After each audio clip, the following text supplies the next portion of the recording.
नमस्कार मेरे प्यारे साथियों, एक बार फिर से आप सभी का स्वागत है आपके अपने YouTube चैनल सिंह मैथमेटिक्स पे। मैं विशाल सिंह आप सभी को तहे दिल से स्वागत करता हूं आपके परिवार सिंह मैथमेटिक्स पे। मेरे प्यारे साथियों, एसएससी सीजीएल प्रीलिम्स के 2021 का पेपर जो 22 में कंडक्ट हुआ था, उसके दो सेट मतलब कंप्लीट दो पेपर शिफ्ट 1 और शिफ्ट 2 11 अप्रैल 2022 के दिन जो पेपर हुआ था उसका शिफ्ट 1 और शिफ्ट 2 डिस्कस कर दिया हूं। आज हम लोग शिफ्ट थर्ड डिस्कस करने वाले हैं और ये पेपर का एनालिसिस इतना इम्पॉर्टेंट है, आने वाले परीक्षाओं में आपको काफ़ी मदद करेगा। अगर आप मेंस देने वाले हैं उसमें भी आपके इसके कंसेप्ट्स बहुत हेल्पफुल होंगे। साथ ही साथ आने वाले जितने भी एग्जाम्स अभी लगे हैं, सीपीओ के एग्जाम लगे हुए हैं, इन सभी में काफ़ी ज़्यादा आपको हेल्पफुल रहेगा। चलिए स्टार्ट करते हैं आज का सेशन। पहला सवाल मेरे प्यारे भाई आपके सामने ये है कि यदि एक नंबर दिया हुआ है x8942y4 एक ऐसी 7 अंकों की संख्या है जो 56 से विभाज्य है, तो y के सबसे बड़े मान के लिए x स्क्वायर प्लस y का मान क्या होगा, जहां x और y एक प्राकृतिक संख्या है। अब हमारे पास एक नंबर लिखा हुआ है यहाँ x8942y4 और ये नंबर 56 से डिविजिबल है, तो 56 को लिख सकते हैं 7 इंटू 8। 56 का मतलब हुआ 7 इंटू 8। अगर कोई संख्या 56 से डिवाइड जा रहा है, इसका मतलब है वो 7 से भी डिवाइड हो रहा होगा, साथ ही साथ 8 से भी डिवाइड हो रहा होगा। अब कोई नंबर 8 से डिवाइड कब होता है? 8 से डिवाइड होने के लिए आखिरी के 3 संख्या जो 3 अंक दिख रहे हैं ना, 3 डिजिट, ये 3 अंक 8 से कटने चाहिए। अब यहां पर हमें y के जगह पर मैक्सिमम मान लेना है, y की मैक्सिमम वैल्यू लेनी है और वो भी एक डिजिट है। तो डिजिट क्या होता है? 0 से लेके 9 के बीच में कुछ भी ले सकते हैं और हमें मैक्सिमम लेना है। तो यहाँ y के जगह अगर मैं 9 रखता हूं तो 294, अगर मैं इसे 8 से कैंसिल करूंगा तो 8 3 24 और ये 54 नहीं कटेगा, मतलब 9 मैं नहीं ले सकता। फिर यहाँ पर 8 लेते हैं। अब देखिए फिर से 8 से कैंसिल करेंगे 284, मतलब हम 8 भी नहीं ले सकते। 274 लेते हैं, यहाँ y के जगह 7 लिया तो 7 भी नहीं कट रहा है। तो अब हम 6 लेते हैं। अब देखिए ये 6 कट जाएगा क्योंकि 8 3 24 और यहां से फिर से 24। इसका मतलब हुआ कि y का मैक्सिमम वैल्यू हम 6 ले सकते हैं। y का मैक्सिमम वैल्यू 6 ले सकते हैं। तो एक बात तो क्लियर हो गया कि y की वैल्यू को हम मैक्सिमम 6 ले सकते हैं। अब आते हैं कि कोई संख्या 7 से कैसे डिविजिबल होती है। तो 7 का नियम होता है कि हमें 3 की ग्रुपिंग करनी होती है। यहां देखिए 3 का ग्रुपिंग हो गया, अब फिर से 3 की ग्रुपिंग कर देंगे, इसे फिर से 3 की ग्रुपिंग कर देंगे। अब आप बोलेंगे यहां तो 3 डिजिट नहीं है, तो इसके पीछे 2 जीरो लगा देंगे। अब जो ऑड प्लेस पे जितने भी पेयर हैं और इवन प्लेस पे जितने पेयर हैं उनको अलग अलग ऐड कर देंगे। ये देखिए फर्स्ट हमारा पेयर है, ये थर्ड पेयर है, इसका मतलब है 2 y के जगह पे 6, तो 264 प्लस x यहां पर समझते चलिएगा। और एक पेयर हमारा 894, तो बड़े में से छोटा 894 में से माइनस कर देते हैं 264 प्लस x को। अब इन दोनों को मैं क्या कर देता हूं, सब्ट्रैक्ट कर देता हूं, घटा देता हूं। तो घटाने के बाद हमें यहां से मिलेगा 0, यहां से 3 और 6 और माइनस x। अब ये जो रिजल्ट आया ये 7 से कटना चाहिए, ये रिजल्ट 7 से कटना चाहिए, तभी वो संख्या 7 से कट सकती है। अब ये 630 तो 7 से कट रहा है, तो x के जगह पे हम जो भी रखेंगे वो भी कटना चाहिए। अब इस x के जगह पे हम 0 रख सकते हैं, 7 रख सकते हैं, 14 नहीं रख सकते क्योंकि 14 x एक डिजिट है और डिजिट कभी 2 अंक में नहीं हो सकता। तो इस x के जगह हम 7 रख सकते हैं और 0 रख सकते हैं। लेकिन बात को समझिएगा कि x एक प्राकृतिक संख्या है, नेचुरल नंबर है, मतलब 0 तो एक होल नंबर होता है, 0 तो एक पूर्णांक संख्या पूर्ण संख्या होता है, तो 0 हो ले नहीं सकते।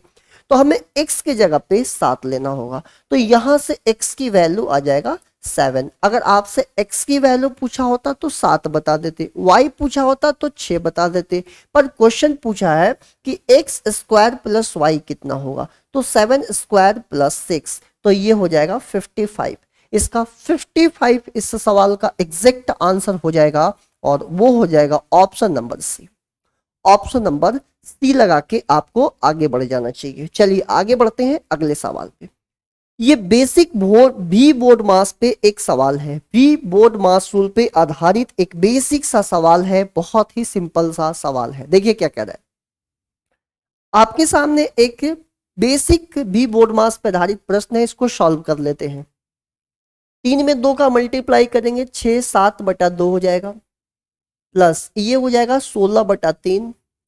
अब यहां समझिएगा, इसे सॉल्व करने पे 3 एकम 3 4/3, लेकिन डिवाइड में है तो डिवाइड को इनटू में कन्वर्ट कर देंगे, रेसिप्रोकल 4/3 का उल्टा 3/4, 4/3 का उल्टा हो जाएगा 3 देखिए 4/3 का उल्टा हो जाएगा 3/4 इंटू 21/4 माइनस 11/2, और यहां पर हम नीचे लिख लेते हैं 3/2 इंटू 5/3 माइनस 13/2। अब यहां समझिएगा, ये डिवाइड को हम इंटू में लाके 1/7, डिवाइड को इंटू में 1/7, क्यों? क्योंकि 7 के नीचे 1 हिडन छुपा हुआ है, और इंटू 2 हो गया। अब इसे सॉल्व कर लेते हैं। देखिए क्या क्या कट रहा है, 3 से 3 कट गया, 4 4 16 से ये पूरा 16 कट गया। डियर समझने का प्रयास करिएगा। अब यहां पर हमें कैसे सॉल्व करना है, अगर मैं यहां देखूं तो ये 21, 7 में से 11 जाएगा, माइनस का 4, और नीचे देखिए डिनोमिनेटर में 2 है तो ये 2 से कट गया, क्लियर हो गया। नीचे देखते हैं, यहां देखिए ये 3 से 3 कट गया, 5 में से 13 जाएगा, -8, नीचे आ गया 2, और यहां पर सॉल्व कर लेते हैं 2/7। अगर 21 में से 2 जाएगा तो ये बचेगा 19, 19 2 को ऊपर भेज देते हैं समझिए, और नीचे है -8 और 2/7, तो ये 2 2 4 से ये कट गया, मतलब आंसर -19/14, -19/14 देख लीजिए कहाँ है, 14 एकम 14 5 19, option number C. Option number C लगा के सभी भाई मेरे आगे बढ़ जाइएगा। बढ़िया सवाल था। देखिए ये हमारा एलसीएम एचसीएफ का एक बहुत सिंपल सा क्वेश्चन जो कि एग्जाम में देखने को मिला। कह रहा कि सबसे बड़ी संख्या, जैसी बोले बड़ी संख्या तुरंत दिमाग में आना चाहिए एचसीएफ, जैसी बोले बड़ी संख्या दिमाग में आना चाहिए एचसीएफ। कौन सी है जिसे 156, 181, 321 को विभाजित करने पे प्रत्येक स्थिति में शेषफल 6 आता है, मतलब हर सिचुएशन में रिमाइंडर 6 बचता है। तो सबसे पहले थ्योरम होता है कि जो रिमाइंडर बचा है उसको माइनस कर लीजिए, जो रिमाइंडर बचा है उसे हम माइनस कर लेंगे। तो जितना रिमाइंडर बचा हुआ था उसे मैंने क्या कर लिया, माइनस कर लिया, 6 माइनस कर लिया। अब यहां से समझने का प्रयास करिएगा, जो हमारे पास अब बचा 6 प्रतीक में से माइनस करने के बाद जो नंबर बचा, इनका निकालना है एचसीएफ। और इनका कैसे एचसीएफ निकालना है अभी समझाता हूं, ध्यान से समझिएगा। सबसे पहले हमें इनमें से 6 को माइनस कर लेना है। अब इनके बीच का डिफरेंस लेना है, इसे हम D1 बोलेंगे, तो इसका डिफरेंस आ जाएगा 25, और इसका डिफरेंस ले लीजिए, इसका डिफरेंस आप ले लेंगे तो यहां से बनेगा 0, और ये 5 150, और इन दोनों का लेना है एचसीएफ। तो 25 और 125 का एचसीएफ कितना होगा, 25 और 125 का एचसीएफ कितना होगा।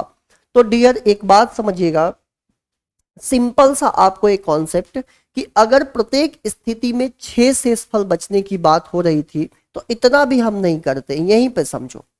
जैसे ही इसमें से 6 घटाया, अब इन सब का निकाल लेना था एचसीएफ, हमें फाइंड आउट करना था एचसीएफ, और एचसीएफ फाइंड आउट करते हैं डिफरेंस अप्रोच से।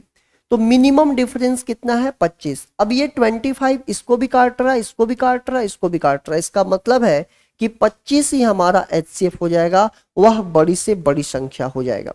चलिए यहां पर सवाल समझने का प्रयास करिएगा। इस क्वेश्चन को सभी भाई हमारे देखने का प्रयास करेंगे, ये क्वेश्चन समझने का प्रयास करेंगे। ठीक है, देखिए क्या क्वेश्चन कर रहा है, समझते हैं।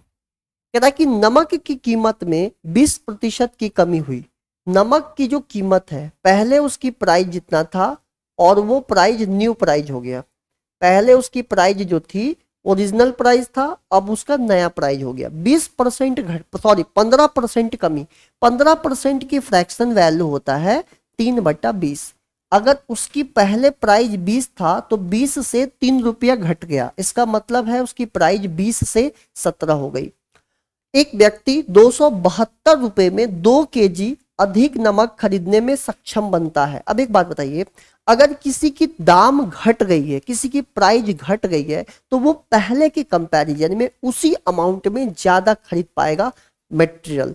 इसका मतलब है कि अगर इसकी प्राइस 20 से 17 हो गया, ध्यान से समझिएगा, यहां मैं प्राइस लिख लेता हूं ताकि आपको अच्छे से समझ आ जाए। प्राइस, तो उसकी कंजप्शन कितनी होगी, खपत क्या हो जाएगा, तो खपत रिवर्स रेशियो में बढ़ जाएगा। मतलब प्राइस अगर 20 से 17 हो गया तो खपत 17 से 20 हो जाएगा। ये इसका ओरिजिनल है, ये इसका वास्तविक है, और ये इसका न्यू है, नया है। क्लियर है। अब क्वेश्चन कह रहा है कि एक आदमी को पहले की तुलना में 2 kg अधिक खरीदने में सक्षम बनाता है। जबकि अगर हम यहां से देखें तो ये 17 पहले खरीदता था, अब 20 खरीद रहा है, तो पहले के कंपैरिजन में 3 यूनिट ज्यादा खरीद रहा है, और यही 3 यूनिट किसके बराबर है, 2 kg के। तो 1 यूनिट किसके बराबर हो जाएगा, 2/3 kg के, 2/3 kg के। तो क्वेश्चन कह रहा है कि नमक की घटी हुई प्रति केजी कितनी है, मूल्य बताना है, प्राइस बताना है। ध्यान से समझिएगा, कह रहा है कि नमक की घटी हुई कीमत प्रति केजी बताना है कि 1 kg घटी हुई कीमत। तो ये घटी हुई कीमत है, 20 से 17 हो गया था। अब बताइए 1 यूनिट 2/3 को बता रहा है, तो घटने के बाद उसने कितना केजी खरीदा है, तो उसने 20 kg, टोटल 20 यूनिट, यहां से समझिएगा उसने 20 यूनिट नमक खरीदा है। तो 20 में 2/3 का मल्टीप्लाई कर देंगे तो ये 40/3 kg। अब उसने 40/3 kg खरीदा है, लेकिन पैसा उसने खर्च किए हैं 272 रुपया। तो अगर पर केजी, 1 kg का प्राइस चाहिए, पर केजी प्राइस चाहिए, तो 272 को भाग दे दीजिए 40/3 से, तो 3 चला गया ऊपर। अब हमें क्या करना है, 3 दूनी 6, 7 21, 2 3 दूनी 6, 2 8, और ये हो गया 40। आप 4 से डिवाइड मार दीजिए, तो 4 दूनी 8 और ये 4, पॉइंट लगा दीजिए, 20.4। आंसर आ गया option number A. Option number A इस सवाल का एग्जैक्ट आंसर हो जाएगा। ऑप्शन नंबर ए लगा दीजिए, इस सवाल का एग्जैक्ट आंसर हो जाएगा। देखिए, एक व्यक्ति ने एक वस्तु को 18% की हानि पर बेचा, ठीक है। यदि वह इसे 960 रुपए अधिक में बेचता तो उसे 12% का लाभ होता। यदि उस वस्तु का 3840 रुपए में बेची जाती तो लाभ प्रतिशत कितना होता। अब ध्यान से समझिएगा, मान लीजिए कि मैंने कोई चीज खरीद के लाया, यहां पर कोई भी चीज खरीद के लाया, सपोज करिए कि मैं कोई चीज खरीद के लाया हूं। क्लियर है। अगर मान लेते हैं कि 100 रुपए में मैं खरीद के लाया कोई चीज, हमारी कॉस्ट प्राइस थी 100 रुपया, ये हम 100 रुपए में खरीद के लाए और उसे 18% हानि पर बेच दिए। 18% हानि पे बेचने का मतलब है 100 में से 18 कम, मतलब 82 रुपीज में बेच दिए। अब मेरे मन में मेरी मुद्दी घूम गई, मेरे मन में सोचा कि यार ये तो बहुत नुकसान हो रहा है, मुझे तो 12% प्रॉफिट चाहिए। तो मैं 12% प्रॉफिट चाह रहा हूँ, इसका मतलब 100 से मैं 12 बढ़ा कर बेचना चाह रहा हूँ, मतलब 112 रुपए प्रॉफिट। अब मैं 112 पे बेचना चाह रहा हूँ, तो बताइए ये बीच में कितने का डिफरेंस आया। तो ये बीच में जो डिफरेंस आया तो आप बोलेंगे ये 20 का आया। डिफरेंस कितने का आया, एक बार सॉरी, एक बार डिफरेंस चेक कर लिए, 30 का आया। ये डिफरेंस कितने का आया, 30 का। तो ये 30 का जो डिफरेंस आया, ये जो 30 का डिफरेंस आया, यही 960 के बराबर है, क्योंकि इसने 960 रुपया बढ़ा दिया था। फिर अब ये कट गया तो एक की वैल्यू हो गई 32। एक अगर 32 हो गया तो 100 हो गया 3200। इसका मतलब है कि उसने वस्तु को 3200 रुपए में खरीदा था। अब बताइए 3200 रुपया में कोई खरीद कर अगर 3840 रुपया में बेचे, तो 3200 रुपया में खरीद कर 3840 रुपया में बेचे तो 640 रुपए की प्रॉफिट होगा किस पे, 3200 रुपया पे, क्योंकि प्रॉफिट 640 का होगा, लेकिन रेफरेंस क्या होगा, ये हमारा सीपी है और ये हमारा एसपी है। इंटू 100 कर लेते हैं, तो 2 जीरो से 2 जीरो 32 से कट गया 20%, तो हमारा 20% की प्रॉफिट होगा अगर इतने दाम पर बेचा जाएगा। तो अगर आप इस क्वेश्चन को दूसरे अप्रोच से करना चाहते हैं तो एक सिंपल सा अप्रोच है कि 18% लॉस है, अगर हम इस पॉइंट को रेफरेंस मानते हैं तो 18% इधर आएगा और 12% इसके आगे जाएगा, तो इन दोनों के बीच का जो गैप बनेगा 30%, तो 30% बचेगा 960 रुपए को, तो 1% बना देगा यहां से 32 रुपए को, तो 100% बना देगा 3200 को। तो सिंपली आप ऐसे बता सकते हैं कि कॉस्ट प्राइस कितना होगा 3200। अब 3200 के खरीद के चीज अगर 3840 में बेच रहा है तो 20% का प्रॉफिट हो जाएगा। उम्मीद करेंगे आपको दोनों तरीके से समझ बहुत अच्छे से आ गया होगा। ये देखिए रेशियो प्रपोर्शन का एक बेसिक सा क्वेश्चन आपके सामने आया है। कह रहा है कि 8 और 20 का तृतीय समानुपाती P है। कह रहा है कि 8 और 20 का जब हम तृतीय समानुपाती मतलब थर्ड प्रपोर्शन, तो थर्ड प्रपोर्शन के लिए अगर मैं इसे A मानता हूं, इसे B मानता हूं थोड़े देर के लिए, और थर्ड प्रपोर्शन पूछ रहा है, तो इसी B वाले को हमें 2 बार मल्टीप्लाई करना होगा। इसका मतलब है कि 20 का स्क्वायर को 8 से भाग देंगे तो उस थर्ड प्रपोर्शन की वैल्यू जिसे P बोला जा रहा है 20 स्क्वायर बटा 8 के बराबर हो जाएगा, तो 400 बटा 8, तो यहां से P की वैल्यू आ जाएगा 50। अब क्वेश्चन है कि 3, 5, 24 का चतुर्थ अनुपात क्या है, Q है। यहां पर यह दिया हुआ है कि Q है, तो बताइए चतुर्थ अनुपात 3, 5, 24 और इसको Q बोला है, तो फर्स्ट इंटू फोर्थ, पहला गुणे चौथा सेकेंड इंटू थर्ड के बराबर होता है, तो 3 इंटू क्यूब बराबर 5 गुणे 24, तो यहां से 3 से काट दीजिए 8 बार में, तो Q की वैल्यू हो जाएगा 40। तो अगर Q की वैल्यू निकल गया 40, क्वेश्चन पूछ रहा है कि 2P प्लस Q क्या होगा, 2P प्लस Q क्या होगा, तो P की वैल्यू 50, Q की वैल्यू 40, जैसे यहां पर जोड़ दिए 140 इसका उत्तर आ जाएगा। 140 इस सवाल का डियर आंसर हो जाएगा। 140 लगा के आप सभी लोग आगे बढ़ जाइएगा, 140 लगाकर आप सभी लोग आगे बढ़ जाइएगा। आगे बढ़ते हैं, एक राशि देखिए कंपाउंड इंटरेस्ट का एक इंस्टॉलमेंट वाले सवाल है। मैंने इंस्टॉलमेंट वाले सवाल कितने सारे करवा रखे हैं यूट्यूब चैनल पे, इसी पे ही। एक राशि उधार ली गई और 980 रुपए की 2 समान किस्तों में वापस भुगतान की गई, ठीक है, 2 उसके इंस्टॉलमेंट थे और दोनों समान थे। 4% की चक्रवृद्धि ब्याज लिया गया, रेट ऑफ इंटरेस्ट 4%, तो 4% को हम फ्रैक्शन में 1/25 लिख सकते हैं। इसका मतलब है कि ये हमारा प्रिंसिपल है और ये जो हमें 1 रुपए का मिल रहा है ये हमें इंटरेस्ट मिल रहा है, 1 रुपए का हमें क्या मिल रहा है, ब्याज मिल रहा है। क्लियर है? इसका मतलब हुआ कि पहला साल 25 पे हमें 1 रुपया बढ़ाकर 26 मिल रहा है, ऐसे समझिए 25 रुपया मेरा इंटरेस्ट है और 1 रुपया बढ़ाकर हमें 26 रुपया। अब हम समझने का प्रयास करेंगे कि जब हम सेकेंड ईयर, ये फर्स्ट ईयर है, ये फर्स्ट ईयर की बात हो रहा है, जब हम सेकेंड ईयर में जाएंगे तो इसका स्क्वायर कर देंगे, तो 25 का स्क्वायर 625 और 26 का स्क्वायर करेंगे तो ये 26 का स्क्वायर 676। अब कह रहा है क्वेश्चन में कि दोनों साल उसने जो किस्त दिए हैं समान दिए हैं, तो दोनों साल प्रत्येक किस्त बराबर है, तो 676, तो यहां भी 676 करने के लिए 26 का मल्टीप्लाई इसमें भी और इसमें भी कर दीजिए। तो यहां पर जब करेंगे तो 26 में 25 से गुणा करना है। देखिए 25 से गुणा करने के लिए 2 जीरो लगा के 4 से भाग दे दीजिए, तो 2 जीरो लगा के 4 से भाग दे देंगे तो बड़े आराम से 4 6 24, 4 5 20 और जीरो, यहां से देख सकते हैं 4 6 24, 4 5 यहाँ पर देखो 4 6 24 और 2 बच जाएगा, 4 5 20 और जीरो। अब हमें यहां से जोड़ लेना चाहिए, तो जोड़ने के बाद डियर ये 1275 रुपया हमारा क्या हो गया, अमाउंट हो गया, प्रिंसिपल हो गया, इसको बोलो प्रिंसिपल। और हर किस्त 676 रुपए का है, प्रत्येक किस्त कितने का है, 676 रुपए का है, और टोटल यहां से हमें जो प्रिंसिपल निकला वो निकला 1275। क्वेश्चन कह रहा है कि उधार ली गई राशि बताइए निकटतम में, तो 676 बता रहा है 980 को, 676 यूनिट बता रहा है 980 को, तो 1 यूनिट बता देगा 980 बटा 676, और हमें ये बताना है कि उसका कितना रकम पैसा उधार लिया था, तो 1275 में इंटू कर देना है। अब आप इसको कैंसिल कर लीजिए। देखिए मैं कैंसिल करता हूं 4 से, 4 एकम 4, 4 छिक 24, 4 नमा 36, 4 दूनी 8, 4 चौके 16, 4 पचे 20। क्लियर है। अब मैं थोड़ी देर के लिए इसको आसान बनाने के लिए 170 मान लेता हूं। कोई दिक्कत है? 170 मान लेते हैं। 5 से काट दीजिए, 5 तिहाई 15, पंचौ के 20, 5 से करेंगे तो पंचौ के 20 और 5 नवा 45। क्लियर है। अब डियर और देखिए किससे कट रहा है, अगर आप इसको आगे बढ़ाते हैं तो नहीं होगा। अब 1275 में 49 का गुणा करके 34 से हमें क्या करना होगा, मल्टीप्लाई।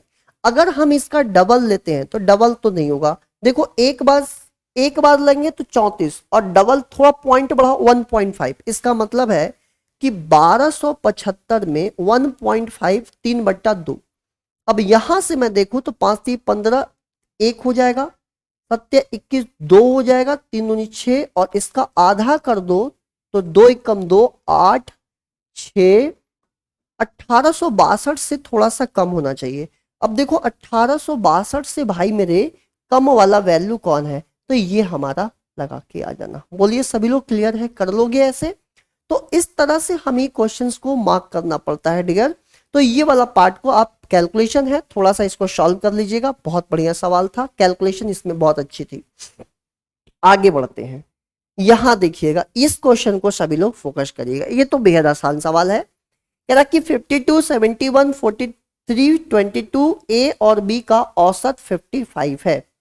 अब औसत इतने का 55 है तो मैं क्या करूंगा, सबसे पहले जोड़ लेते हैं। 50 7 120, 160, 180 और 180 में यहाँ 3 3 6, 188, 188 और a प्लस बी बराबर 55 में 4 का, देखो 55 में 1 2 3 4 5 6, तो 55 में 6 का मल्टीप्लाई करेंगे तो 55 में 6 का करेंगे तो ये 330 हो जाएगा, 330 हो जाएगा। क्यों भाई, सबको जोड़ दिया और औसत था 55, 55 में 6 से मल्टीप्लाई करेंगे तो 330। यहां से आप a प्लस बी की वैल्यू निकाल दीजिए। तो 330 में से 188 को माइनस कर लेते हैं, 2 ये 12 में से 8 गया 4, यहां से आ गया 142। आप चाहें तो चेक कर सकते हैं, बहुत आसानी से आप देख सकते हैं। अब अगला स्लॉट देख लेते हैं। ये 40 40 80 120 120 170 210 210। अब यहां देखिए 210 220 220 हो गया और 7 और 9 मतलब 229 plus C plus D equals to 53 में 7 का मल्टीप्लाई कर दीजिए। 7 या 21 के 1 2, 7 पचे 35 और ये हो जाएगा 371। तो C प्लस डी की वैल्यू यहां से निकल के आ जाएगा 371 में से 229 माइनस कर दीजिए तो यहां से 2 ये हो जाएगा 4 142। अब हमारा क्वेश्चन है कि A plus B plus C plus D का एवरेज बता दो। तो इन सब को सम निकाल के कितने मेंबर हैं 4 से भाग दे दीजिए। तो 142 प्लस 142 को 4 से डिवाइड देंगे तो 284 को 4 से डिवाइड दे दीजिए, आंसर आ जाएगा 71। 71 इस सवाल का एग्जैक्ट आंसर होगा। 71 इस सवाल का एग्जैक्ट आंसर हो जाएगा। चलिए आगे देखते हैं इस क्वेश्चन को।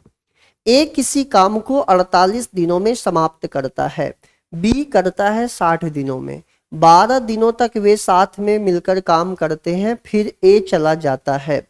बी शेष कार्य का 25% कितने दिनों में पूरा करेगा? शेष कार्य का 25% कितने दिनों में पूरा करेगा?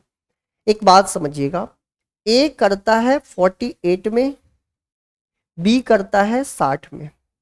तो यहां से हम लोग एलसीएम ले लेते हैं 240। ये हो जाएगा 5 बार में, ये हो जाएगा 4 बार में। क्लियर है। कह रहा है कि वे 12 दिनों तक साथ मिलकर काम करते हैं, फिर ए चला जाता है। इसका मतलब है कि अगर कार्य शुरू हुआ यहां से लेके यहां तक तो ए और बी 12 दिन तक बने हुए थे। ए और बी 12 दिन तक साथ में बने हुए थे, तो दोनों ने मिलकर 12 दिन तक तो साथ में काम किया।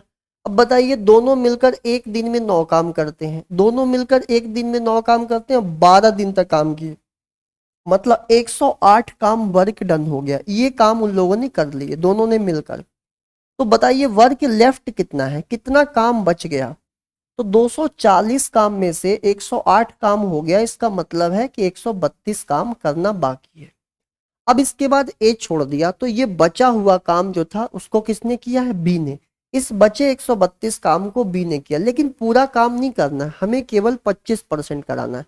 तो इससे ये तो हमारा पूरा समय आ रहा था, जो बचा हुआ कम काम था उसको करने में, लेकिन हमें 25% मतलब 1/4। तो 4 से काट दीजिए, 4×12 4×12 और 33/4 33/4। अब 33/4 कहाँ दिख रहा है, देखिए 33/4 को लिख सकते हैं 4×8 = 32 और 1, मतलब 8 दिन और 1/4 में, एक दिन में 24 घंटा होता है। तो ये हो जाएगा 8 दिन 6 घंटे। 8 दिन 6 घंटे कहाँ दिख रहा है, 8 दिन, यहाँ देखिए 8 दिन 6 घंटे। 8 दिन और 6 घंटे आपको जहां दिखे उसे लगा के आगे बढ़ जाना है। देखिए इस क्वेश्चन को देखिएगा, समझिए। एक नाविक अपने नाव को स्थिर जल में, स्थिर जल का मतलब होता है कि वहां पर वाटर की स्पीड नहीं है, केवल बोट की स्पीड है। तो बोट की स्पीड हो गया 9 किलोमीटर/आवर, चाल से चल रहा है। वह 9 घंटे में धारा की दिशा में, धारा की दिशा जिधर पानी का फ्लो है उधर 44 किलोमीटर, डिस्टेंस चला 44। धारा की दिशा में क्या होता है, बोट की अपनी स्पीड और वाटर की स्पीड, अपनी स्पीड बोट की और वाटर की स्पीड जुड़ जाती है। और धारा के विपरीत दिशा में 35 किलोमीटर, 35 किलोमीटर विपरीत मतलब बोट की स्पीड में से वाटर को घटा दिए, टोटल लगा है 9 घंटे। अब यहां पर हमें इमेजिनेशन लगाना पड़ेगा, आपको नंबर्स पे पकड़ होगा तो बड़े आराम से देखिए। नंबर एक होल नंबर है, पॉइंट में नहीं आ रहा है, मतलब ये 44 इससे कटना चाहिए। तो मैं यहाँ पर W की जगह 2 ले लेता हूँ, क्यों, 9 में 2 जोड़ूंगा 11, 11 से ये कट जाएगा 4 बार में, और 9 में से 2 जब घटाऊंगा तो ये बचेगा 7, और 35 7 से कट जाएगा, ये बचेगा 5। तो ये देखिए 4 और 5 9, मतलब सेटिस्फाइड हो गया। इसका मतलब है कि जो वाटर की स्पीड रहा होगा वो 2 किलोमीटर प्रति घंटा रहा होगा, वाटर की स्पीड। अब कह रहा है कि धारा की दिशा में 33 किलोमीटर, तो 33 किलोमीटर धारा की दिशा में, धारा मतलब बोट और वाटर सेम डायरेक्शन में, बोट 9 है वाटर 2 है, सेम डायरेक्शन जाने के कारण ये दोनों ऐड हो जाएंगे, प्लस 28 किलोमीटर विपरीत दिशा में। तो 28 किलोमीटर विपरीत मतलब 9 में से 2। अब देखिए 11 से ये कट गया 3 बार में, 7 से कट गया 4 बार में, तो आंसर आ गया 7 घंटे। 7 घंटे लगाकर आप लोगों को आगे बढ़ जाना है, 7 घंटे लगाकर आप लोगों को आगे बढ़ जाना है। चलिए यहां देखिए इस सवाल को समझिएगा, इस सवाल को समझिएगा। यहां दिया हुआ है कि x की वैल्यू है 4 + √15, तो 1/x कितना हो जाएगा, जस्ट इसको क्या कर दिए, इसका कंजुगेट लिख लीजिए। अगर ये कैसे आया, इसका रेसिप्रोकल मतलब इसकी रैशनलाइजेशन करनी पड़ती है। अब दोनों को जोड़ देते हैं, तो ये x + 1/x की वैल्यू +15 -15 कट गया, और इसी को हम अपने मन से k मानते हैं। x + 1/x की वैल्यू को k मानते हैं। अगर x + 1/x को k मानते हैं तो x² + 1/x² हो जाएगा k² - 2। तो x² + 1/x² हो जाएगा 8² - 2, मतलब 64 में से 2 जाएगा, ये आ जाएगा 62। तो देखिए 62 कहाँ है, ऑप्शन नंबर डी लगा दीजिए। तो ऑप्शन नंबर डी लगा के आगे बढ़ जाइएगा। अब देखिए इस सवाल को देखते हैं फटाफट।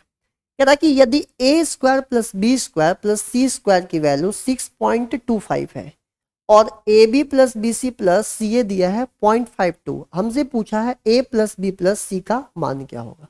तो A + B + C का होल स्क्वायर का फॉर्मूला होता है A² + B² + C² + 2 × AB + BC + CA। ये मेन फॉर्मूला है, पर हमें तो केवल A + B + C चाहिए, हमें A + B + C चाहिए। तो स्क्वायर इधर जाके क्या बन गया, रूट में आ गया।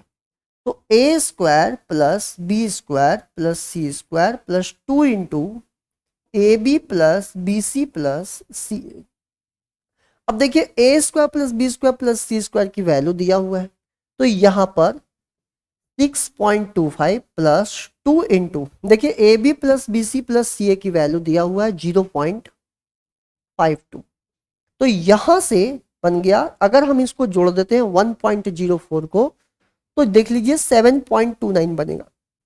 और 7.29 मतलब 2.7, क्योंकि 729 का स्क्वायर रूट होता है 27 और नीचे 2 जीरो है तो वाई पॉइंट के बाद एक अंक आ जाएगा।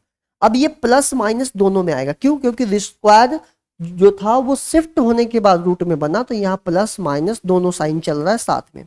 लेकिन आप देखिए तो दिया है a प्लस बी प्लस सी की जो मान है वो जीरो से छोटा है। जीरो से छोटा मतलब नेगेटिव है, तो जो a प्लस बी प्लस सी की वैल्यू आएगा वो नेगेटिव आएगा, प्लस नहीं आएगा। तो हमें आंसर लेना पड़ेगा माइनस का 2.7। तो माइनस का 2.7 इसका आंसर हो जाएगा। चलिए आगे बढ़ते हैं अगले सवाल पे। एक क्वेश्चन शायद मेरे को लग रहा है छूट रहा है, उसको भी हम सॉल्व कर लेते हैं। यस, एक क्वेश्चन छूट रहा है, इसको भी हम लोग कर लेते हैं। देखिए, एक निर्माण इकाई में यह देखा गया कि कच्चे माल की कीमत में 25% की वृद्धि हुई है। कच्चे माल अगर पहले 100 था तो उसमें वृद्धि हो गया, मतलब ये 25% बढ़ गया, ठीक है। और श्रम लागत कच्चे माल की लागत के 30% से बढ़कर कच्चे माल की लागत का 38% हो गया। मतलब जब कच्चे माल 100 का था तो जो उसकी श्रम खर्चा था पहले 30% था, ध्यान से समझिएगा। लागत के 30% से बढ़कर कच्चे माल की लागत का 38% हो गया, ठीक है। इसका मतलब कि अगर 100 का 30% बोले तो ये 130 रुपया था, लेकिन अब बढ़कर 38% हो गया। मतलब 125 अगर अपने आप में 100% है तो इसमें से 38 बढ़ा दें तो ये 138% हो जाएगा। क्लियर है? 25 का टेबल 5 बार, 25 का टेबल 4 बार, 2 से काट दीजिए 2 बार, 2 छिक 12 और 2 नवा 18। तो यहां से 9 पचे 45 के 5 4, 6 पचे 30, 345/2 हो जाएगा। क्लियर है? अब कह रहा है कि कच्चे माल की खपत कितने प्रतिशत कम की जाए ताकि लागत को वृद्धि से पहले की लागत के बराबर रखा जा सके। अब ये सवाल बहुत इंपॉर्टेंट हो गया, बहुत अच्छा भी हो गया। अगर हम कैंसिल कर दें यहां से तो देख लीजिए 2 कम 2 और 2 सत्ते 14, तो ये हो गया 172.5, 172.5। तो 130 से 172.5 बना है, तो फिर से अगर हमें उसे वापस वहां जाना होगा तो घटा दीजिए, मतलब 42.5 डिफरेंस आया और नीचे 172.5 और इंटू 100 कर दीजिए, तो ये हो जाएगा 4251725 इंटू 100। अब एक बेसिक सा कैलकुलेशन है, इसको 5 से कैंसिल कर दीजिएगा, आपको आंसर मिल जाएगा। तो ये क्वेश्चंस कमेंट में जरूर बताइएगा कि सॉल्व करने के बाद कितना आ रहा है। आइए हम आते हैं ज्योमेट्री के सवाल को समझते हैं। क्या कह रहा है कि त्रिभुज LMN, एक त्रिभुज है, बहुत ध्यान से समझिएगा, एक त्रिभुज है, इसका नाम LMN है, LM और N। L और N समद्विभाजक है, मतलब L समद्विभाजक का मतलब 2 भागों में बंटना, ये एंगल 2 भागों में बट गया बराबर। और N भी समद्विभाजक है, मतलब ये भी समद्विभाजक है, कट ये लगा रहा है कि 2 भागों में बट रहा है। और जो समद्विभाजक प्रतिच्छेद कोण है यहाँ पर, जहां पर दोनों पॉइंट मिलते हैं, वो 112 डिग्री है। तो आपको बताना है कि M का मान क्या होगा, मतलब ये वाला एंगल बताना है कितना होगा। मैं आपको एक छोटा सा बात बताता हूँ, छोटा सा एक बात बताता हूं कि अगर ये मेरा ट्रायंगल है, अगर ये त्रिभुज है, ये A है, ये B है और ये C है, अगर इसका समद्विभाजक, इसका भी समद्विभाजक, दोनों जिस पॉइंट पे मिलते हैं, इसकी वैल्यू जो होता है, इसकी वैल्यू जो होता है वो होता है 90 plus half of angle A, 90 plus half of angle A। यहां पर जो एंगल होगा 90 plus half of angle A। तो मैं बोल सकता हूं कि अगर ये दोनों एंगल का एंगल बाइसेक्टर है, समद्विभाजक है, तो इसकी value 90 plus half of angle M के पास जितना एंगल होगा उसका हाफ में 90 जोड़ेंगे तो 112 आएगा। तो एंगल M/2, 112 में से 90 को माइनस करिए तो एंगल M बराबर, यहां से देख लीजिए 22 गुणे 2, मतलब एंगल M का मान हो जाएगा 44 डिग्री, 44 डिग्री लगा के आगे बढ़ जाइएगा। ठीक है, बढ़िया सवाल है, सिंपल सा था, बहुत आसान। आइए इसको देखते हैं। अब कह रहा है कि ट्रायंगल ACD, एक त्रिभुज है ACD। चलिए यहां मैं ACD बना लेता हूं। यहां एक ट्रायंगल है, इसका नाम है AC और D। AC और AD पर दो बिंदु BE है, मतलब AC पर कोई बिंदु है, इसका नाम B, और इस पे जो पॉइंट है वो E। इन दोनों को आपस में ज्वाइन कर देते हैं। कह रहा है कि BE CD के समानांतर है। ठीक है, जो BE है वो CD के पैरेलल है। अब कह रहा है कि CD जो है 9 दिया हुआ है, ये 9 सेंटीमीटर दिया है, और BE जो है 6 सेंटीमीटर दिया है। AB 5 सेंटीमीटर दिया है, ED 2 सेंटीमीटर दिया है। आपको बताना है कि पहले AE की लंबाई, इसकी लंबाई कितनी है, ये वाली लंबाई, और फिर ये लंबाई हमें बताना है। बहुत आसान सा है, देखिए बहुत आसान सा तरीका है, सिंपल सा। मैं अभी सबसे पहले ये बताता हूं आप लोगों को कि ये देखिए छोटू, पहले छोटू को पकड़िए, पहले छोटू को पकड़िए, ये छोटू है, और ये पूरा बड़ा को ले लीजिए, कंप्लीट ये डिस्टेंस बढ़ा लीजिए। ठीक है, ये बराबर होगा छोटू अपॉन बड़ा। तो छोटू अगर हम देखें, इसकी बात करें पहले, तो ये कितना है 5 अपॉन, अगर हम इस पूरे बड़ा को देखें तो यहां से लेके यहां तक का डिस्टेंस, तो जिसमें 5 भी है, प्लस हमें क्या निकालना है, बी से लेके सी का डिस्टेंस नहीं पता है, तो मैं BC को BC रहने दिया। क्लियर है, क्रॉस मल्टीप्लाई कर दीजिए, यहां से काट सकते हैं, 3 का टेबल 2 बार, 3 का टेबल 3 बार, तो ये क्रॉस मल्टीप्लाई करने पे 10 प्लस 2BC बराबर 5 तिहाई 15। तो BC की वैल्यू हो जाएगा 5/2, तो ये 2.5, मतलब BC की वैल्यू 2.5। देखिए दूसरे नंबर पे BC पूछा है, तो 2.5 कहाँ दिख रहा है, दूसरे नंबर पे, दूसरे नंबर पे 2.5 केवल यहीं दिख रहा, और कहीं दिख नहीं रहा है, और कहीं दिख नहीं रहा, मतलब ऑप्शन नंबर फर्स्ट हो जाएगा। अगर आपको चेक करना है कि सर ए भी निकाल के दिखा दीजिए, तो अभी दिखा देते हैं। ए कैसे निकलेगा, छोटा, तो छोटा 6/9, बड़ा, अब देखिए ये छोटा डिस्टेंस हमें ए पता नहीं है, ए लिख लीजिए, अपॉन टोटल डिस्टेंस कैसे निकलेगा, यहां से लेके यहां तक AE + 2, तो यहां लिख लेंगे 2 + AE या AE + 2। 3 से 2 बार, 3 तिहाई 9, क्रॉस मल्टीप्लाई करेंगे तो ये बनेगा 2 दूनी 4 + 2AE बराबर 3AE। अगर AE को उधर भेज दें तो ये बन जाएगा 3AE में से 2AE जाएगा 1AE, तो AE बराबर 4। तो इस तरह से हमें ऑप्शन नंबर फर्स्ट आंसर हो जाएगा। बहुत कॉमन सी प्रॉपर्टी है, आप लोगों को पता होगा ये प्रॉपर्टी। चलिए आगे बढ़ते हैं, समझने का प्रयास करिएगा।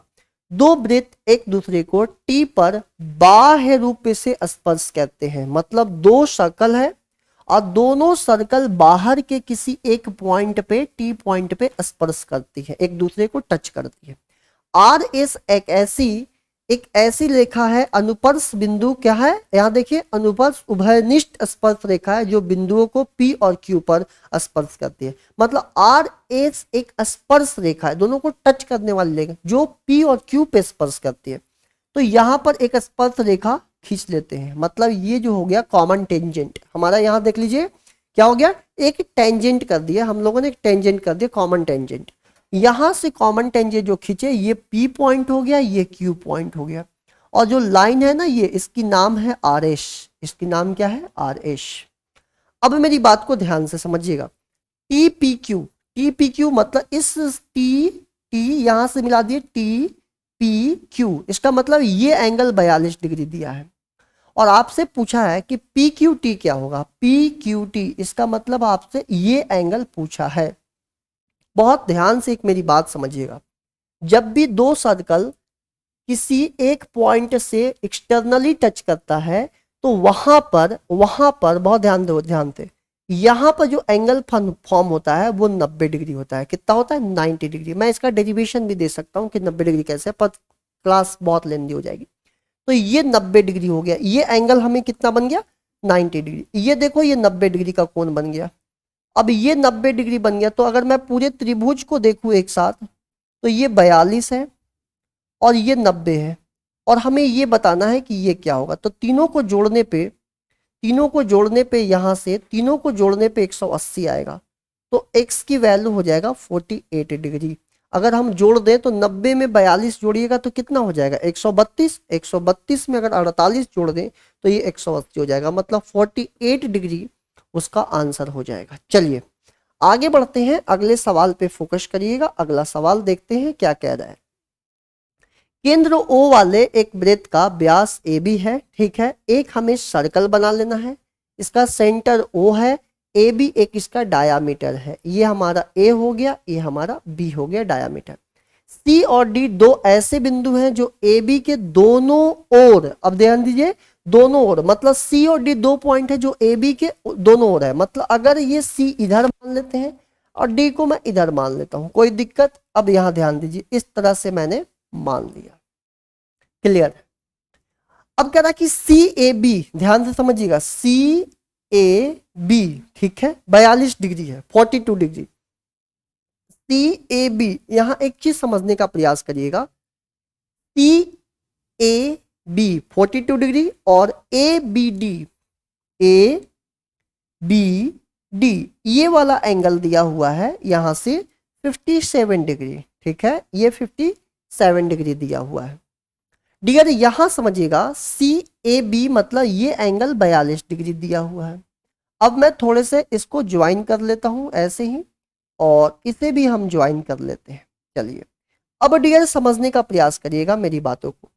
अगर कभी भी किसी सर्कल में ये हमारा डायामीटर है और डायामीटर को बेस बनाकर कभी भी सर्कमफ्रेंस पे ट्रायंगल बनता है तो वो 90 डिग्री का कोण बनाता है। कभी भी अगर ये हमारा डायामीटर है, ये हमारा व्यास है, और इसी को रेफरेंस मान के मैंने अगर ट्रायंगल बनाया, वो भी कहाँ, सर्कमफ्रेंस पे, परिधि पे, तो ये देखिए ये कोण बनेगा 90।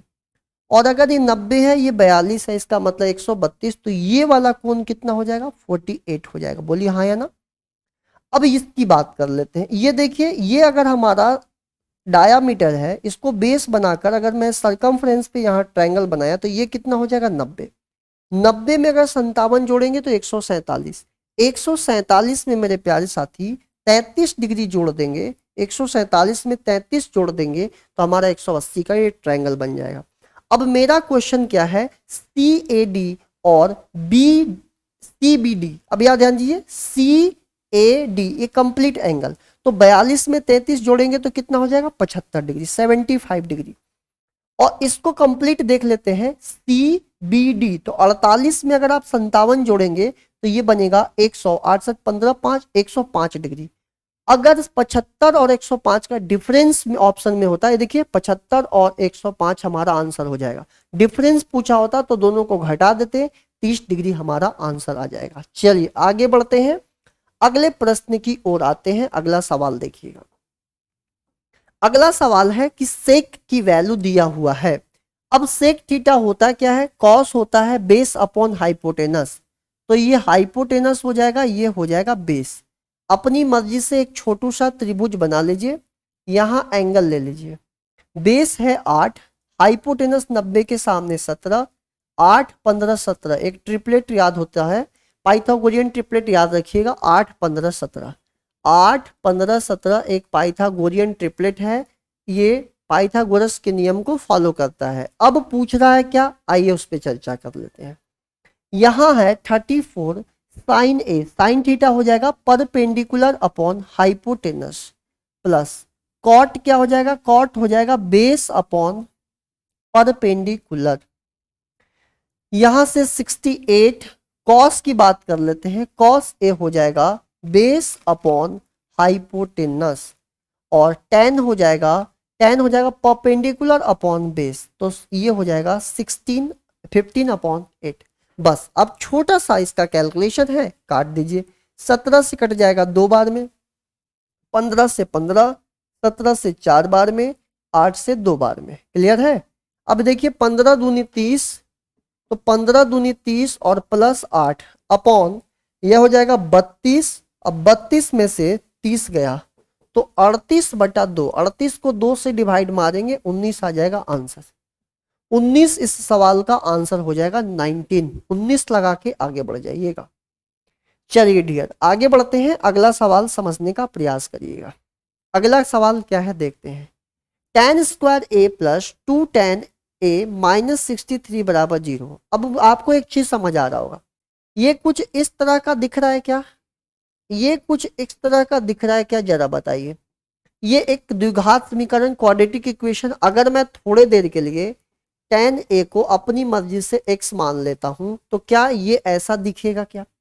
अब इसको सॉल्व करने का तरीका समझिए, यहाँ 1 छिपा हुआ है, 1 में 63 का मल्टीप्लाई होगा तो ये -63, इसको दो भागों में तोड़िए तो +9 और -7, 9 में से 7 जाएगा, 2 मल्टीप्लाई करने पे 63। हमें अगर x की वैल्यू निकालना है तो साइन को चेंज करना होगा, प्लस वाला माइनस में, माइनस वाला प्लस में, और जो कोफिशिएंट है उससे डिवाइड देना होगा। तो x की वैल्यू 2 आया है। अब क्वेश्चन पढ़ के देखिए कि 0, ये जो वैल्यू है ना कोण का, वो 0 से 90 के बीच में है, 0 और 90 के बीच में है। क्लियर है, कोई बात नहीं। मतलब हम अब एक चीज समझते हैं कि जो tan की वैल्यू है वो -9 और +7 में से कुछ भी हो सकता है। tan की वैल्यू लेकिन 0 और 90 के बीच में फर्स्ट क्वाड्रेंट में सब चीज प्लस में होते हैं, मतलब हमें ये नेगेटिव चीज नहीं एक्सेप्ट होगा। तो tan की वैल्यू हमें प्लस वाला लेना होगा। तो x किसको माने थे, tan को, तो tan a की वैल्यू हो जाएगा +7, नीचे 1 छिपा हुआ है। tan थीटा होता है परपेंडिकुलर और नीचे हो जाएगा बेस। एक छोटा सा ट्रायंगल बना लीजिए, ये a हो गया, परपेंडिकुलर एंगल के सामने ये बेस, रूट अंडर 7 का स्क्वायर 49 और +1 मतलब √50, ये हमारा हाइपोटेनस हो गया। क्वेश्चन क्या है, क्वेश्चन है कि 2 sin a, साइन थीटा कितना हो जाएगा, perpendicular upon hypotenuse, +5 cos theta क्या हो जाएगा, बेस अपॉन हाइपोटेनस। जोड़ देंगे 14 5 19, 19 बटा √50, 19 बटा √50, option number D. Option number D लगा के आगे बढ़ जाएंगे, ऑप्शन नंबर डी लगा दीजिएगा, आगे बढ़ जाइएगा। चलिए भाई आगे बढ़ते हैं। कह रहा कि कोई पतंग एक डोरी से जुड़ी हुई है, डोरी की लंबाई ज्ञात कीजिए जब पतंग की ऊंचाई 90 मीटर है। अब कह रहा है कि पतंग है, यहां पर मान लीजिए कि कोई काइट है, पतंग है। अब इसकी जो हाइट है वो 90 मीटर है, काइट की हाइट कितना है, 90 मीटर। और ये जमीन के साथ, ये हमारा ग्राउंड सरफेस है, ये हमारा हॉरिजेंटल सरफेस है, 30 डिग्री का कोण बना रहा है। कितने डिग्री का, 30 डिग्री का। और हमें बताना है कि इस डोरी की लंबाई कितनी है। जब भी आपको 30 डिग्री दिया हो हाइट एंड डिस्टेंस में तो 30 के सामने 1, ये √3, ये 2 मानेंगे। अगर कभी 60 डिग्री की बात किया जाए तो इसके सामने √3, इसे 1 और इसे 2। कभी अगर 45 डिग्री की बात किया जाए, 45 डिग्री, 45 डिग्री, ये 1, 1 और √2, ये 3 तो बेसिक आपको याद रखना है। तो अगर ये 30 है तो ये हो जाएगा 1 और ये हो जाएगा √3 और ये हो जाएगा 2। अब ये 1 किसको बता रहा है, 90 को, तो 1 बता रहा है 90 मीटर को। तो पतंग की हाइट पूछा है, तो पतंग सॉरी डोरी की, तो डोरी की लंबाई, तो डोरी की लंबाई 2 यूनिट, तो 2 में 90 का मल्टीप्लाई कर दीजिए, यहां से आंसर आएगा 180 मीटर। 180 मीटर लगा के आगे बढ़ जाइए, 180 मीटर लगा के आप लोगों को आगे बढ़ जाना है। एक सवाल और छूट रहा है, इसको देख लेते हैं। चलिए यहां देखिए क्या कह रहा है कि छिन्नक के रूप में एक 35 मीटर ऊंचाई वाला बाल्टी से भरी हुई है। इसके नीचे और ऊपरी सिरों की त्रिज्या 12 सेंटीमीटर 18 सेंटीमीटर है। यदि इस बाल्टी से पानी एक ऐसे बेलनाकार ड्रम में डाला जाता है जिसकी आधार की त्रिज्या 20 सेंटीमीटर है और ड्रम में पानी कितनी ऊंचाई तक भरेगा। समझिएगा, हमारे पास एक छिन्नक है, छिन्नक मतलब बाल्टी, इस प्रकार की कोई बाल्टी है। अब क्या हुआ, इस छिन्नक के पानी को मैं चाहता हूं कि एक ऐसा कोई ड्रम है बेलनाकार, उसमें हमें बदलना है। तो यहां से समझिएगा कि वॉल्यूम जो ड्रम है, पहले छिन्नक का जो आयतन होता है उसकी फॉर्मूला क्या होती है, 1/3 H R1 square plus R2 square plus R1 R2। ये किसका आयतन होता है, छिन्नक का, मतलब बाल्टी का, फ्रस्टम का। और अगर हम बेलन के आयतन की बात करें तो πr²H, ये बेलन का आयतन का फॉर्मूला हो जाएगा, πr²H। आइए अप्लाई कर देते हैं। अगर हम बाल्टी की बात करते हैं तो 1/3, हाइट दिया है 35, R1 ऊपर वाला को ले लेते हैं, ये देखिए बड़ा वाला को, 18, 18 का स्क्वायर हो जाएगा 324 प्लस 12 का स्क्वायर 144 144 और प्लस हो जाएगा 18 गुणे 12। अभी हम आपको इसको सॉल्व की करना सिखाएंगे कि कैसे और भी जल्दी कर सकते हैं। बराबर पाई की वैल्यू यहाँ देखिए 1/3 पाई, यहाँ भी पाई छिपा होगा, 1/3 पाई यहाँ भी छिपा होगा, 1/3 पाई यहाँ लिख लेते हैं, 1/3 पाई, पाई यहाँ भी होगा, तो पाई आर स्क्वायर मतलब 20 का स्क्वायर, और हमें एज कैलकुलेट करना है कि एज क्या होगा। डियर एक बात समझिए, आपको तंग करने वाला ये कैलकुलेशन अभी समझाता हूं। 18 का स्क्वायर प्लस 12 का स्क्वायर प्लस 12 गुने 18, अगर मैं थोड़े समय के लिए दोनों में से 12 कॉमन ले लेता हूं तो ये 12 और 18 मिलके 30 बन जाएगा, इसका मतलब है 360 हो गया। और 18 का स्क्वायर होता है 300, 18 का स्क्वायर कितना हो जाएगा 324, तो यहां से अगर आप जोड़ेंगे तो 684 हो जाएगा। बोलिए हाँ या ना, कोई दिक्कत अगर है तो यहां तक बता दीजिए।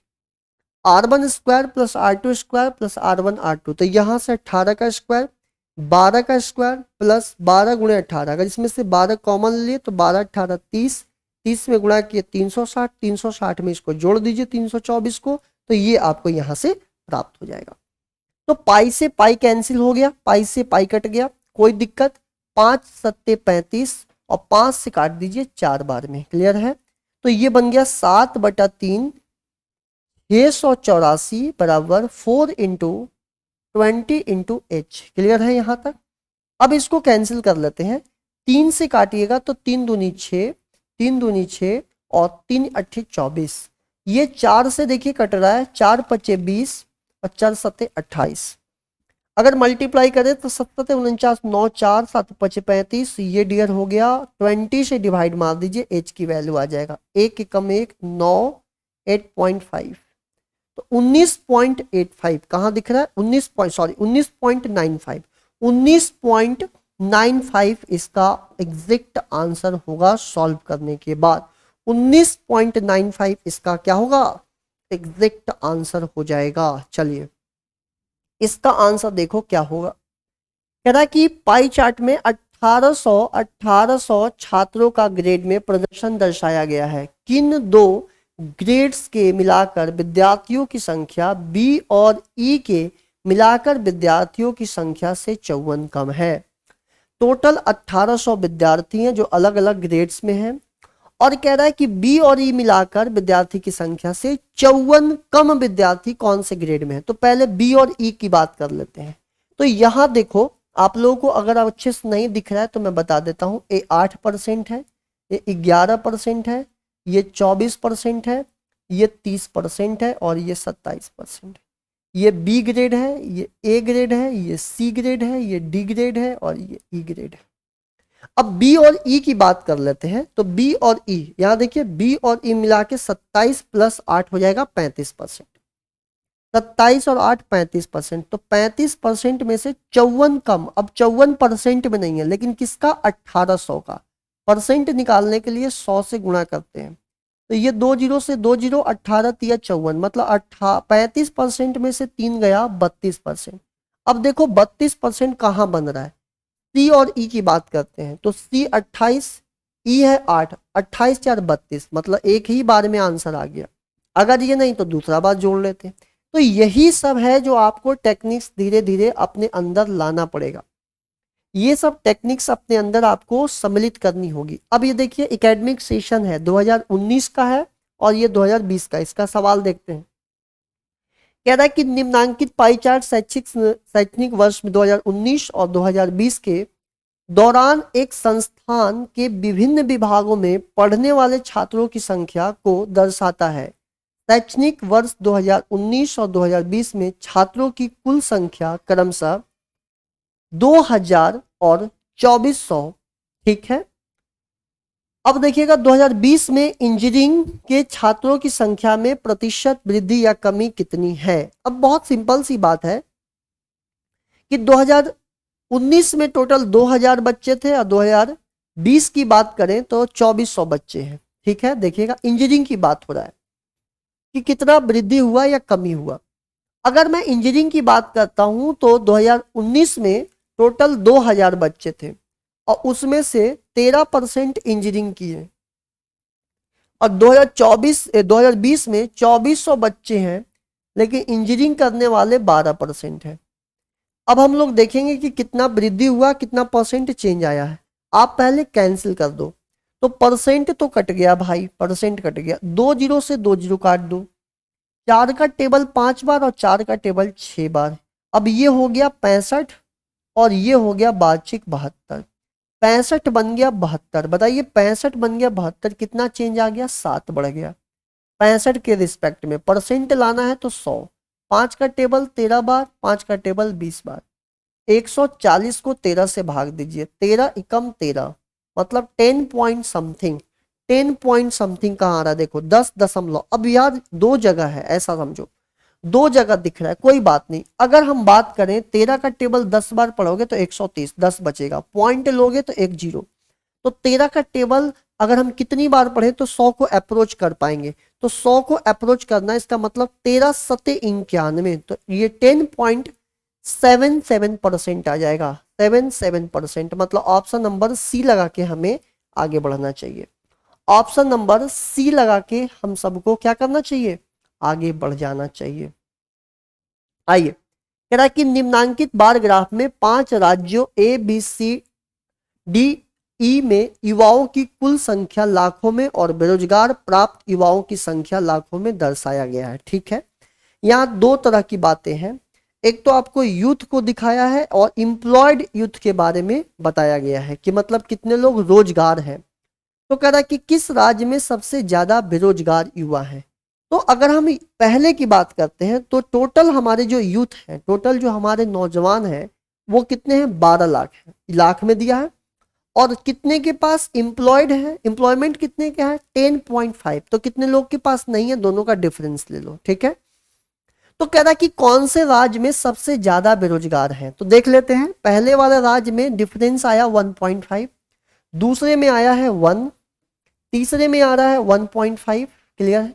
फिर आ रहा है यहाँ पर 3.5, सॉरी 2.5 और यहाँ आ रहा है 1। अब बताओ कहां पर सबसे ज्यादा डिफरेंस आया, 2.5, कौन से स्टेट में, डी।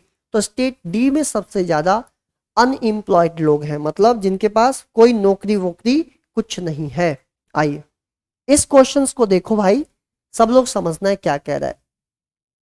कह रहा है कि आपके पास एक डायग्राम दिया है, हिस्टोग्राम का अध्ययन करें जो एक एथलेटिक टीम में 100 छात्रों की लंबाई दिखाता है। 100 विद्यार्थी हैं, उसकी लंबाई को यहाँ पर रिप्रेजेंट किया गया है। कह रहा है कि 160, अब यहाँ ध्यान दो, 160 सेंटीमीटर, 170 सेंटीमीटर से कम ऊंचाई वाले छात्रों की संख्या को 160 सेंटीमीटर से अधिक ऊंचाई वाले छात्रों की संख्या के प्रतिशत के रूप में बताना है।